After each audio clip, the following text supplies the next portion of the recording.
दोस्तों आज के इस वीडियो में हम बात करने वाले हैं रेलवे आरआरबी एएलपी यानी कि असिस्टेंट लोको पायलट वैकेंसी 2026 के बारे में।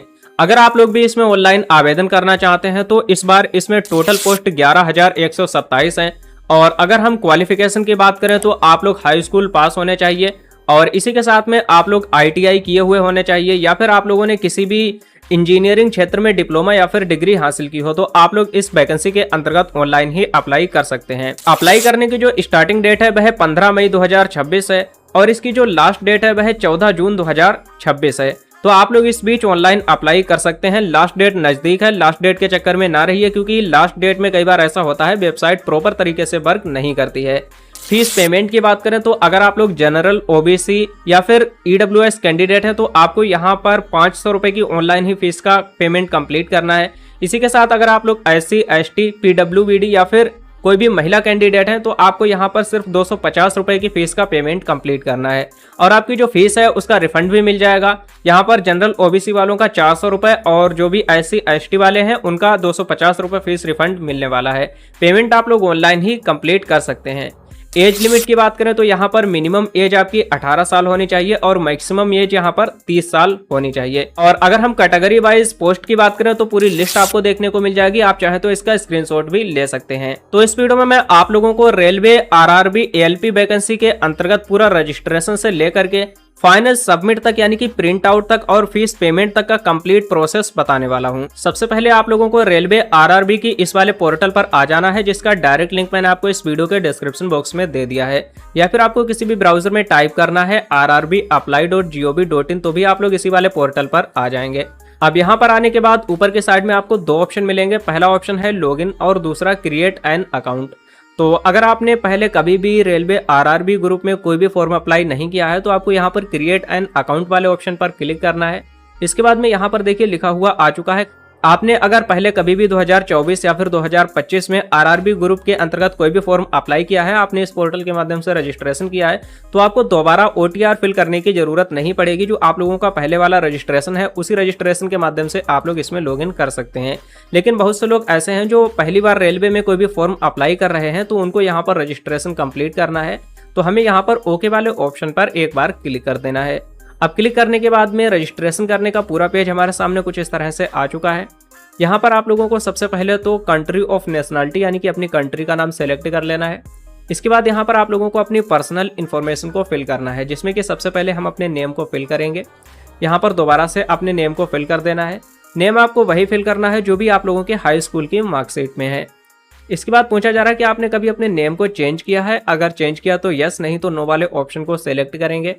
डेट ऑफ बर्थ आप लोगों को इस वाले कैलेंडर के माध्यम से सेलेक्ट कर लेना है। दोबारा से आपको डेट ऑफ बर्थ सेलेक्ट कर लेना है और इसके बाद यहाँ से आप लोगों को अपने जेंडर को सिलेक्ट कर लेना है। अपने पिताजी का नाम यहाँ पर फिल करेंगे जो भी हाई स्कूल की मार्कशीट में है और इसके बाद यहाँ पर आपको अपनी माताजी के नेम को फिल करना है। यहाँ पर आपको अपनी ईमेल आईडी फिल करनी है और इसके बाद ईमेल आईडी वेरीफाई करनी है। आपकी ईमेल आईडी पर एक ओटीपी सेंड किया जाएगा, उस ओटीपी को यहाँ पर फिल करेंगे। अब आपको यहाँ पर अपने मोबाइल नंबर को फिल करना है और वेरीफाई करना है। मोबाइल नंबर पर भी एक ओटीपी जाएगा, उस ओटीपी को हमें यहाँ पर फिल कर देना है। मोबाइल नंबर और ईमेल आईडी दोनों ही वेरीफाई हो जाएंगी। इसके बाद यहाँ पर देखिए 3 ऑप्शन मिलते हैं। अब हमें अपने आधार कार्ड को वेरीफाई करना है तो यहाँ पर देखिए पहला ऑप्शन है वेरिफिकेशन थ्रू डिजिलॉकर। आधार कार्ड के थ्रू वेरिफिकेशन कर सकते हैं या फिर अगर आपके पास में आधार कार्ड नहीं है तो आप अपने पैन कार्ड या फिर ड्राइविंग लाइसेंस के माध्यम से भी वेरिफिकेशन कंप्लीट कर सकते हैं। सबसे अच्छा तरीका रहेगा आप लोग आधार कार्ड के जरिए कर लीजिए। इसमें होता क्या है, आधार नंबर डालना है और आधार कार्ड से जो भी मोबाइल नंबर लिंक है उस पर ओटीपी आएगा। ओटीपी फिल करके सबमिट करेंगे, आपका जो वेरिफिकेशन है वह सक्सेसफुली यहाँ पर कंप्लीट हो जाएगा। इसके बाद यहाँ पर आप लोगों को अपने एक पासवर्ड को क्रिएट कर लेना है। उसी पासवर्ड को दोबारा से यहाँ पर फिल करेंगे। I am not a robot वाले ऑप्शन पर क्लिक करके preview and create an account वाले ऑप्शन पर क्लिक करेंगे। आपके अकाउंट का कंप्लीट प्रीव्यू आ जाएगा। अच्छे से इन्फॉर्मेशन चेक कर लेना है कि कहीं पर कोई भी मिस्टेक तो नहीं है। अगर सब कुछ सही है तो आपको सबमिट वाले ऑप्शन पर क्लिक कर देना है। आपका जो अकाउंट है वह सक्सेसफुली यहाँ पर क्रिएट हो जाएगा। अब अकाउंट क्रिएट करने के बाद में आपको लॉगिन वाले ऑप्शन पर एक बार क्लिक कर देना है। जैसे ही क्लिक करेंगे यहाँ पर लॉगिन करने के देखिए 2 ऑप्शन मिलेंगे। पहला ऑप्शन है लॉगिन विद आधार और दूसरा ऑप्शन है लॉगिन विद आरआरबी अकाउंट। तो हम यहाँ पर लॉगिन विद आधार वाले ऑप्शन पर एक बार क्लिक करेंगे। जिसमें मोबाइल नंबर के माध्यम से आपने रजिस्ट्रेशन कंप्लीट किया है उस मोबाइल नंबर को यहाँ पर हमें फिल कर देना है और इसके बाद एक बॉक्स दिखाई दे रहा है, इस पर टिक लगाना है। जनरेट आधार OTP वाले ऑप्शन पर एक बार क्लिक कर देना है। अब आपके आधार कार्ड से जो भी मोबाइल नंबर लिंक होगा उस पर एक OTP सेंड किया जाएगा। उस OTP को हमें यहाँ पर फिल कर देना है और OTP को फिल करने के बाद में I am not a robot वाले ऑप्शन पर क्लिक करेंगे। इसके बाद लॉगिन वाले ऑप्शन पर एक बार क्लिक कर देना है। अभी आप देख सकते हैं हम इस पोर्टल में सक्सेसफुली लॉगिन हो चुके हैं। ऑनलाइन एप्लीकेशन वाले ऑप्शन पर एक बार क्लिक करेंगे और यहाँ पर आप लोग देख सकते हैं जो भी इस समय वैकेंसी चल रही है उसकी ओपनिंग डेट यहाँ पर 15 मई 2026 है और इसकी लास्ट डेट 14 जून 2026 है। अब आप लोगों को यहाँ पर RRB सेलेक्ट कर लेना है कि कौन सी जोन से आप लोग अप्लाई करना चाहते हैं।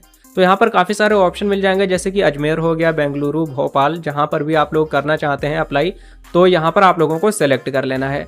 अगर आप लोगों को यह पता करना है कि कौन सी जोन में कितनी क्या वैकेंसी हैं, जनरल के लिए कितनी है और SC ST OBC के लिए कितनी है, तो इसके लिए आप लोगों को टेलीग्राम में मैंने नोटिफिकेशन का लिंक दे दिया है। वहां से आप लोगों को सबसे पहले इसकी नोटिफिकेशन डाउनलोड कर लेना है। नोटिफिकेशन को डाउनलोड करने के बाद में आप लोगों को आ जाना है पेज नंबर 24 पर। यहाँ पर आप लोगों को जोन वाइज देखने को मिल जाएंगी कि कौन सी जोन में कौन सी कैटेगरी के लिए कितनी क्या वैकेंसी है। सबसे पहले हम देख लेते हैं अहमदाबाद के लिए। अगर आप लोग अहमदाबाद जोन के लिए अप्लाई करते हैं तो यहाँ पर जोन देखने को मिल जाएगा WR। इसी के साथ में जनरल के लिए यहाँ पर कितनी वैकेंसी है, SC ST OBC EWS और टोटल कितनी वैकेंसी है वो आप यहाँ पर देख सकते हैं। तो आप लोग जिस भी कैटेगरी में आते हैं आप लोगों को अपनी कैटेगरी के अकॉर्डिंग भी यहाँ पर देख लेना है कि हमारी कैटेगरी की सबसे ज़्यादा वैकेंसी कहाँ पर है, तो आप लोग उसी जोन में यहाँ पर अप्लाई कर सकते हैं, जिससे कि आप लोगों के जो चांसेस हैं वो काफ़ी ज़्यादा बढ़ जाते हैं। तो यहाँ पर आप लोगों को इस जो नोटिफिकेशन का डायरेक्ट लिंक है वो मैं आप लोगों को अपने टेलीग्राम चैनल पर दे दूंगा। अब मैंने सभी कुछ इन्फॉर्मेशन बता दी है। यहाँ से आप लोगों को करना क्या है, जिस भी जोन में आप लोग अप्लाई करना चाहते हैं उस जोन का नाम आप लोगों को यहाँ पर सिलेक्ट कर लेना है और इसके बाद में यहाँ पर दोनों ही बॉक्सेस पर कुछ इस तरह से टिक लगाना है। देन इसके बाद नेक्स्ट वाले ऑप्शन पर एक बार क्लिक कर देना है। अब यहाँ पर ये जो रेलवे की वैकेंसी है लोको पायलट की, तो इसमें आप लोगों के शरीर का फिट होना बहुत ही जरूरी है। आपको अच्छे से दिखाई देना चाहिए, आप लोग कोई भी अल्कोहल वगैरह तो नहीं लेते हैं या फिर आप लोग कोई भी नार्कोटिक पदार्थ तो नहीं लेते हैं, तो ये चीजें होना जरूरी है। इसलिए यहाँ पर जो भी कंसेंट है वो आप लोगों को देने होंगे। फिजिकल फिटनेस बहुत ही जरूरी होती है रेलवे की कोई भी वैकेंसी के लिए। सबसे पहले तो यहाँ पर पूछा जा रहा है do you have any streaming speeching या फिर इम्पेडिमेंट, यानी कि आप लोग जब भी बोलते हैं तो बोलने में आप लोगों को कोई भी प्रॉब्लम तो नहीं आती है, जैसे कि आप लोग कोई भी स्पीच वगैरह देते हैं या फिर वॉइस में कोई भी प्रॉब्लम तो नहीं है। अगर है तो यस करेंगे तो आप इसमें अप्लाई नहीं कर सकते हैं और अगर नहीं है तो नो वाले ऑप्शन को सिलेक्ट करेंगे। इसी तरह से यहाँ पर अगर आप लोगों को कोई भी सुनने में प्रॉब्लम तो नहीं है तो हम यहाँ पर नो वाले ऑप्शन पर क्लिक करेंगे और यहाँ पर जो तीसरा ऑप्शन है do you have unaided vision of 6x6, तो यहाँ पर हमें यस वाले ऑप्शन को सिलेक्ट करना है। इसके बाद यहाँ पर पूछा जा रहा है कि आप कोई भी कॉन्टेक्ट लेंसेस वगैरह यूज करते हैं, तो हम यूज नहीं करते, नो वाले ऑप्शन को सिलेक्ट करेंगे। और अगर आप लोगों ने किसी भी तरह की सर्जरी वगैरह कराई है तो यस करेंगे, नहीं तो इसमें भी हम नो वाले ऑप्शन को सिलेक्ट करेंगे। अगर आपके अंदर कोई भी कलर ब्लाइंडनेस है तो आप यस करेंगे, नहीं तो इसमें भी हम नो वाले ऑप्शन को सिलेक्ट करके कंटिन्यू वाले ऑप्शन पर क्लिक करेंगे। अब हम आ चुके हैं सेक्शन बी में। इसमें हमारे मेंटल फिटनेस से रिलेटेड क्वेश्चंस पूछे जा रहे हैं। तो अगर आप लोग इनमें से किसी भी बीमारी से सफरिंग है तो आप लोग यहाँ पर यस करेंगे और फिर अप्लाई नहीं कर सकते हैं, नहीं तो हमें नो वाले ऑप्शन को सिलेक्ट कर लेना है। इसी तरह से यहाँ पर और भी कुछ बीमारी के बारे में दिया गया है, अगर इनमें से कोई बीमारी है तो यस करेंगे, नहीं तो नो वाले ऑप्शन को सिलेक्ट करेंगे। इसके बाद कंटिन्यू वाले ऑप्शन पर एक बार क्लिक कर देना है। अब यहाँ पर मेडिकल कंडीशंस के बारे में पूछा जा रहा है। Do you have been diagnosed with hypertension, जैसे कि आपका जो बीपी है वह हाई ब्लड प्रेशर की प्रॉब्लम तो नहीं है, तो हमें नहीं है, इसलिए हम यहाँ पर नो वाले ऑप्शन को सिलेक्ट करेंगे। Do you have any cardiovascular disease, अगर आपको कोई हार्ट से रिलेटेड बीमारी है या फिर सांस लेने में कोई भी प्रॉब्लम है या फिर रेस्पिरेटरी डिसऑर्डर है तो आप यहाँ पर यस करेंगे, नहीं तो इसमें भी हम नो वाले ऑप्शन को सिलेक्ट कर लेंगे। अगर आप किसी भी तरह का नशा करते हैं, जैसे कि शराब पीते हैं या फिर नार्कोटिक ड्रग्स वगैरह लेते हैं, तो भी आप इसमें अप्लाई नहीं कर सकते हैं, इसलिए हम इन दोनों में नो वाले ऑप्शन को सिलेक्ट करके कंटिन्यू वाले ऑप्शन पर क्लिक करेंगे, डिक्लेरेशन देंगे और इसके बाद सबमिट वाले ऑप्शन पर क्लिक कर देना है। इसके बाद में जो भी नेक्स्ट पेज हमारे सामने आएगा तो इसमें जो भी डाटा है वह हमारा पहले से ही जो रजिस्ट्रेशन किया हुआ है उसी का डाटा यहाँ पर ऑटोमेटिक ही फैच होकर के आ जाएगा। तो हमें यहाँ पर पर्सनल डिटेल में काफ़ी सारे ऑप्शन ऐसे मिल जाते हैं जो कि पहले से ही फैच होकर के यहाँ पर आ जाते हैं। मैरिटल स्टेटस में आप लोगों को सेलेक्ट कर लेना है, आप मैरिड हैं या फिर अनमैरिड हैं। इसके बाद यहाँ पर आप लोगों को अपने रिलीजन का नाम सिलेक्ट कर लेना है, हिंदू या फिर मुस्लिम। Do you wish to able fees exemption, अगर आप लोग फीस एग्जेम्पशन चाहते हैं तो यस करेंगे, नहीं तो नो वाले ऑप्शन को सिलेक्ट कर लेना है। इसी तरह से यहाँ पर आपकी मातृभाषा क्या है वो आप लोगों को यहाँ पर सिलेक्ट कर लेना है। इसके बाद यहाँ पर आप लोगों को choice of language for examination, जो भी इसका एग्जाम होगा तो वो आप कौन सी लैंग्वेज में देना चाहते हैं वो यहाँ से सेलेक्ट करेंगे। Permanent visible mark of identification, आपके चेहरे, गर्दन, पेट, पीठ या कहीं पर भी कोई भी विजिबल मार्क है जिससे कि आपकी पहचान हो सके तो आप उसके बारे में यहाँ पर बता सकते हैं। कोई दूसरा मार्क है तो यहाँ पर आप लोगों को बता देना है। इसके बाद आपको यहाँ पर अपनी कम्युनिटी डिटेल्स देनी है, इसमें कि आप लोगों को अपने कैटेगरी के बारे में बताना है कि आप जनरल कास्ट से आते हैं या फिर SC ST OBC जो भी हैं वो आप लोगों को यहाँ पर सेलेक्ट कर लेना है। जैसे कि अगर आप लोग OBC कैटेगरी में आते हैं तो इसमें देखिए 2 कैटेगरी आती हैं। आई अंडरस्टैंड वाले ऑप्शन पर क्लिक करेंगे। अब इसमें आप लोगों को सिलेक्ट कर लेना है कि आप नॉन क्रीमी लेयर में आते हैं या फिर क्रीमी लेयर में आते हैं। जैसे कि अगर आप लोग यहाँ पर नॉन क्रीमी लेयर में आते हैं तो आप लोगों को यहाँ पर अपना एक NCL सर्टिफिकेट बनवाना होगा, और जो नॉन क्रीमी लेयर वाले कैंडिडेट उनकी मैक्सिमम इनकम लिमिट जो है वह 8 लाख रुपए पर एनम होती है। जो भी आप लोग NCL सर्टिफिकेट बनवाएंगे तो यहाँ पर 1/4/2026 के बाद का होना चाहिए। इससे पहले का जो सर्टिफिकेट आप बनाएंगे तो वो यहाँ पर नहीं चलने वाला है। इसके बाद यहाँ पर आप लोगों को अपनी कास्ट का नेम फिल कर देना है और यहाँ पर आप लोगों को NCL सर्टिफिकेट नंबर फिल कर देना है। कम्युनिटी सर्टिफिकेट आपका कौन सी अथॉरिटी से इशू हुआ है वो आपके सर्टिफिकेट पर दिया रहता है, वो आप लोगों को इस लिस्ट में से सिलेक्ट कर लेना है। इसके बाद यहाँ पर स्विंग स्टेट सेलेक्ट कर लेना है, कौन सी स्टेट से आप लोगों ने NCL सर्टिफिकेट अप्लाई किया है, और यहाँ पर आप लोगों को जिस भी डेट को आपका सर्टिफिकेट इशू हुआ है वो डेट आपको इस कैलेंडर के माध्यम से सेलेक्ट कर लेना है। इसके बाद यहाँ पर आप लोगों को अपने कंप्लीट पोस्टल एड्रेस को फिल करना है, जिसमें कि सबसे पहले प्रेजेंट एड्रेस को फिल करेंगे और इसके बाद परमानेंट एड्रेस को फिल करेंगे। तो प्रेजेंट एड्रेस में आपको सबसे पहले स्टेट का नाम सेलेक्ट कर लेना है, इसके बाद डिस्ट्रिक्ट का नाम, कंप्लीट एड्रेस यहाँ पर फिल करेंगे। यहाँ पर प्रेजेंट नियरेस्ट जो भी आपका सिटी या फिर टाउन लगता है वो सिलेक्ट करेंगे, अपने एरिया के पिन कोड को यहाँ पर फिल करेंगे। अगर आपका प्रेजेंट एड्रेस और परमानेंट एड्रेस दोनों सेम है तो आपको इस वाले बॉक्स पर एक बार टिक लगाना है और इसके बाद सेव वाले ऑप्शन पर क्लिक करके नेक्स्ट वाले ऑप्शन पर एक बार क्लिक कर देना है। नेक्स्ट पेज हमारे सामने कुछ इस तरह से आ जाएगा। अब यहाँ पर आप लोगों को आपका आधार यूज करने का कंसेंट देना है, और जो भी आप लोग आधार नंबर देंगे उससे जो बैंक अकाउंट NPCI DBT में लिंक होगा तो उसी में आपकी जो फीस रिफंड का पैसा है वो ट्रांसफर कर दिया जाएगा। आई अंडरस्टैंड एंड एग्री वाले ऑप्शन पर क्लिक करेंगे और इसके बाद यहाँ से इसे कट कर देंगे। कुछ नीचे की साइड में आ जाना है। पूछा जा रहा है एक सर्विसमैन डिटेल, अगर आप कोई भी एक सर्विसमैन है तो यस करेंगे, नहीं तो नो वाले ऑप्शन को सिलेक्ट रहने देना है। इसके बाद यहाँ पर पूछा जा रहा है EBC के बारे में, अगर आप लोग EBC के अंतर्गत आते हैं तो यहाँ पर यस करेंगे, और इसके बाद में आप लोगों को यहाँ पर जो आपका पास होता है ट्रेन पास में, जो आपका ट्रेवल पास होता है तो उसमें आप लोगों को यहाँ पर EBC के अंतर्गत छूट मिल जाती है। अगर आप छूट लेना चाहते तो यस करेंगे, नहीं तो आप लोगों को नो वाले ऑप्शन को सिलेक्ट कर लेना है। Details of serving railway applicant, तो यहाँ पर अगर आप लोगों ने कोई भी एम्प्लॉय वगैरह हैं रेलवे में करंटली तो आप यहाँ पर यस करेंगे, नहीं तो नो वाले ऑप्शन को सिलेक्ट कर लेना है। इसी तरह से करंट एम्प्लॉयज़ डिटेल, अब आपको यहाँ पर डिटेल बताना है कि अगर आप करंटली कोई भी एम्प्लॉय हैं तो आप सेंट्रल गवर्नमेंट में हैं, स्टेट गवर्नमेंट में हैं या फिर PSU में हैं। अगर हैं तो सेलेक्ट करेंगे, नहीं तो नॉट एप्लीकेबल वाले ऑप्शन को सिलेक्ट कर लेना है। इसके बाद में यहाँ पर डिटेल्स ऑफ कोर्स कंप्लीटेड, अगर आपने कोई भी कोर्स कंप्लीट करके रेलवे में अप्रेंटिस कंप्लीट की है तो आप यहाँ पर यस करेंगे, नहीं तो नो वाले ऑप्शन को सिलेक्ट करेंगे।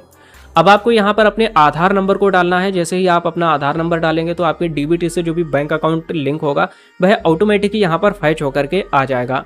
तो अभी आप देख सकते हैं मैंने सिर्फ आधार नंबर डाला है, हमारी बैंक का नाम ऑटोमेटिक ही आ चुका है। यही बैंक हमारे NPCI DBT में लिंक है और इसी में हमारे जो रिफंड का पैसा है वह ट्रांसफ़र किया जाएगा। अगर आपके आधार कार्ड नंबर डालने से यहाँ पर कोई भी बैंक फैच नहीं होता है तो आपको करना क्या है, सबसे पहले अपने आधार कार्ड में DBT प्लस NPCI को लिंक कर लेना है। ये आप लोग बिल्कुल घर बैठे ही 2 मिनट के अंदर लिंक कर सकते हैं। कैसे आप लोगों को लिंक करना है इसका पूरा कंप्लीट वीडियो मैं बना चुका हूँ।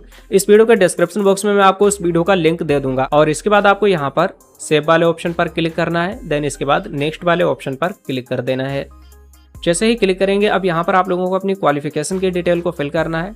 सेलेक्ट वाले ऑप्शन पर क्लिक करेंगे। अब इनमें से कोई भी एक क्वालिफिकेशन आपको सेलेक्ट करना है। सबसे पहले तो यहाँ पर हम मैट्रिकुलेशन यानी कि हाई स्कूल की क्वालिफिकेशन को फिल करेंगे।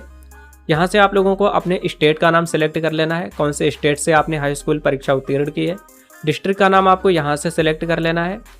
इसके बाद यहाँ पर आप लोगों को बोर्ड का नाम टाइप करना है, date of passing, roll number और यहाँ पर ISS, LC या फिर हाई स्कूल का जो भी आप लोगों का सर्टिफिकेट या मार्कशीट है उस पर एक सीरियल नंबर दिया हुआ होता है, उस सीरियल नंबर को यहाँ पर फिल करना है। देन इसके बाद ऐड वाले ऑप्शन पर क्लिक कर देना है। तो अभी आप देख सकते हैं हाई स्कूल की डिटेल सक्सेसफुली ऐड हो चुकी है। अब आपको दोबारा से सेलेक्ट वाले ऑप्शन पर क्लिक करना है। इस बार आप लोगों को NAC या फिर ITI डिग्री इन इंजीनियरिंग या फिर 3 ईयर डिप्लोमा इन इंजीनियरिंग तो हाई स्कूल के अलावा इनमें से आप लोग कोई भी एक कोर्स किए हुए होना चाहिए। जैसे कि हमने यहाँ पर ITI सेलेक्ट कर लिया। अब आपको यहाँ पर ट्रेड का नाम सेलेक्ट करना है कि आप लोग जो ITI है वह कौन सी ट्रेड से किए हुए हैं, वो हमने सेलेक्ट कर लिया। स्टेट का नाम आपको यहाँ से सेलेक्ट कर लेना है, कौन सी स्टेट से आपने ITI कंप्लीट की है। डिस्ट्रिक्ट का नाम आपको यहाँ से सेलेक्ट कर लेना है। इसके बाद यहाँ पर कौन से इंस्टीट्यूट से आपने ITI का कोर्स कंप्लीट किया उसका नाम फिल करेंगे। डेट ऑफ पासिंग इस कैलेंडर के माध्यम से सेलेक्ट करेंगे। सर्टिफिकेट किसके द्वारा इशू हुआ है, NCVT या फिर SCVT, वो आपको यहाँ से सेलेक्ट करना है। सर्टिफिकेट टाइप आपको यहाँ से सेलेक्ट कर लेना है और इसके बाद एड वाले ऑप्शन पर क्लिक कर देना है। तो अभी आप देख सकते हैं मैंने यहाँ पर हाई स्कूल की डिटेल और साथ ही ITI की डिटेल को फिल कर दिया है। हालांकि ये जो इन्फॉर्मेशन मैंने फिल की है ये सिर्फ डमी इन्फॉर्मेशन है। अब इतनी इन्फॉर्मेशन को फिल करने के बाद आपको नेक्स्ट वाले ऑप्शन पर एक बार क्लिक कर देना है। क्लिक करने के बाद में अब आपको करना क्या है, अपने एक लाइव फोटो को यहाँ पर कैप्चर करना है, जिसके लिए कैमरा की परमिशन मांगी जाएगी। तो आपको यहाँ से अलाउ कर देना है। कुछ नीचे की साइड में आ जाना है, यहाँ पर कैप्चर लाइव इमेज का ऑप्शन देखने को मिल जाता है। तो अगर आप लोग लैपटॉप के माध्यम से फॉर्म अप्लाई कर रहे हैं तो लैपटॉप में जो भी कैमरा लगा हुआ होता है उसके माध्यम से भी आप लोग फोटो कैप्चर कर सकते हैं, या फिर वेब कैम के भी माध्यम से फोटो कैप्चर कर सकते हैं।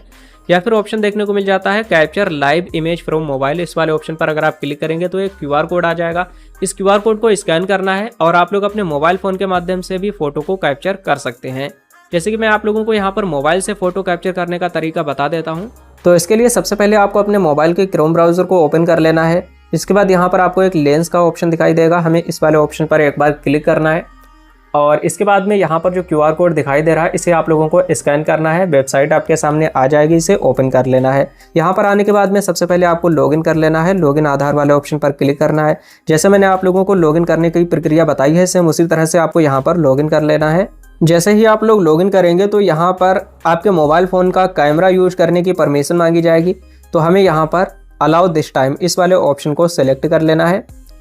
सेलेक्ट करने के बाद आपके सामने कुछ इस तरह से पेज आ जाएगा। अब यहाँ पर आपको ऑप्शन देखने को मिल जाता है कैप्चर लाइव इमेज, हमें इसी वाले ऑप्शन पर एक बार क्लिक कर देना है।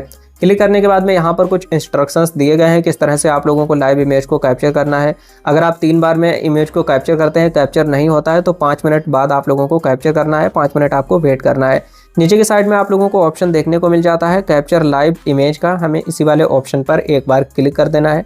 इसके बाद यहाँ पर अगर आप ट्वाइन है यहाँ पर यस करेंगे, नहीं तो नो वाले ऑप्शन को सिलेक्ट करेंगे और इसके बाद कैप्चर लाइव इमेज वाले ऑप्शन पर क्लिक करेंगे।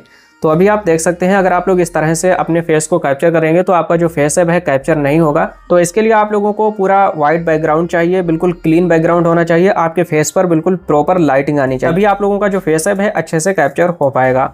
तो कुछ इस तरह से आप लोगों को अपने फेस को कैप्चर करना है। जैसे कि अभी आप देख सकते हैं हमारे बैकग्राउंड में बिल्कुल प्लेन बैकग्राउंड है और हमारे फेस पर प्रॉपर लाइटिंग आ रही है और जो हमारा फेस है वह 99% से भी अधिक जो है वह मैचिंग खा गया है आधार कार्ड के अकॉर्डिंग। तो यहाँ पर अभी आप देख सकते हैं हमारा जो फेस है वह सक्सेसफुली स्कैन हो चुका है। अब हमें कुछ नीचे की साइड में आ जाना है, ऑप्शन देखने को मिल जाता है सेव, हमें इसी वाले ऑप्शन पर एक बार क्लिक कर देना है। जैसे ही आप लोग इस वाले ऑप्शन पर क्लिक करेंगे लिख करके आ चुका है profile photo and signature updated successfully. हमारा जो प्रोफाइल फोटो है वह सक्सेसफुली यहाँ पर अपलोड हो चुका है। तो अब आप लोगों को करना क्या है, इसी वाले पेज पर अगर आप लोग हैं लॉग आउट नहीं हुए हैं तो आपको इसे एक बार रिफ्रेश कर लेना है। जैसे ही आप लोग इसे रिफ्रेश करेंगे तो आपकी जो इमेज है वह सक्सेसफुली यहाँ पर आ जाएगी। अब आपको यहाँ पर इमेज अपलोड करने की जरूरत नहीं है, आपने जो भी मोबाइल फोन के माध्यम से इमेज कैप्चर की थी सेम वही इमेज आपकी यहाँ पर आ जाएगी। इसके बाद कुछ नीचे की साइड में आ जाना है, अपने सिग्नेचर को यहाँ पर आप लोगों को अपलोड करना है। सिग्नेचर जो है आप लोगों का 60px और 140px में होना चाहिए और यहाँ पर आपकी जो इमेज का साइज है मिनिमम 30 KB रहना चाहिए और मैक्सिमम 49 KB के बीच रहना चाहिए। तो यहाँ पर अभी हमने इमेज को सेलेक्ट कर लिया है। इसके बाद आप लोगों को इस वाले बॉक्स पर एक बार टिक लगाना है। देन इसके बाद आपको सेव वाले ऑप्शन पर क्लिक करके नेक्स्ट वाले ऑप्शन पर एक बार क्लिक कर देना है और जैसे ही नेक्स्ट वाले ऑप्शन पर क्लिक करेंगे अब आपके सामने कुछ इस तरह से पेज आ जाएगा। यहाँ पर आप लोगों को प्रेफरेंस देना है कि आप कौन सी पोस्ट के लिए अप्लाई कर रहे हैं। तो आपने जो भी क्वालिफिकेशन सेलेक्ट की होगी तो आपकी क्वालिफिकेशन के अकॉर्डिंग ही यहाँ पर आप लोगों को पोस्ट प्रेफरेंस देने का ऑप्शन आ जाएगा। जैसे कि यहाँ पर अभी आप देख सकते हैं हमारी क्वालिफिकेशन में CAT 1 दोनों में ही CAT 1 प्रेफरेंस देने का ऑप्शन आ रहा है। तो हम यहाँ पर प्लस वाले आइकॉन पर क्लिक करके दोनों को ही सेलेक्ट कर लेंगे। अभी आप लोग देख सकते हो हमने यहाँ पर दोनों ही प्रेफरेंस को सेलेक्ट कर लिया है और सिलेक्ट करने के बाद अब कुछ नीचे की साइड में आ जाना है। यहाँ पर आप लोगों को एक बॉक्स दिखाई दे रहा है, इस पर टिक लगा देना है। नीचे आपको 2 बॉक्स दिखाई दे रहा है, इन पर भी आपको टिक लगा देना है। और इसी के साथ में आपका जो भी प्लेस का नाम है वो यहाँ पर एंटर करेंगे। प्लेस में आप अपने सिटी, टाउन या डिस्ट्रिक्ट का नाम भी दे सकते हैं। सिग्नेचर यहाँ पर ऑटोमेटिक ही आपके आ जाएंगे। अब आपको यहाँ पर प्रीव्यू एप्लीकेशन वाले ऑप्शन पर एक बार क्लिक कर देना है। नेक्स्ट पेज आपके सामने कुछ इस तरह से आ जाएगा। आपने जो भी फॉर्म फिल किया है उसका पूरा प्रीव्यू आपको कुछ इस तरह से देखने को मिल जाएगा। अच्छे से चेक कर लेना है कि इसमें कोई भी मिस्टेक तो नहीं है। अगर सब कुछ सही है तो नीचे की साइड में एक बॉक्स दिखाई दे रहा है, इस वाले बॉक्स पर एक बार टिक लगाना है। देन इसके बाद आपको सबमिट वाले ऑप्शन पर एक बार क्लिक कर देना है। और जैसे ही सबमिट वाले ऑप्शन पर क्लिक करेंगे इसके बाद में आप लोगों को पेमेंट को कंप्लीट करना है। जनरल ओबीसी ईडब्ल्यूएस को 500 रुपए की फीस का पेमेंट करना है और वहीं अगर आप लोग SC ST कैंडिडेट हैं तो आपको सिर्फ 250 रुपए की पेमेंट को कंप्लीट कर देना है। जैसे ही पेमेंट कंप्लीट करेंगे इसके बाद आप जो फाइनल प्रिंट आउट है वो डाउनलोड कर सकते हैं या फिर आप लोग उसका प्रिंट आउट निकाल करके रख सकते हैं। बाकी इसके अलावा कोई क्वेश्चन या सवाल है आपके मन में इससे रिलेटेड तो आप हमसे कमेंट करके पूछ सकते हैं।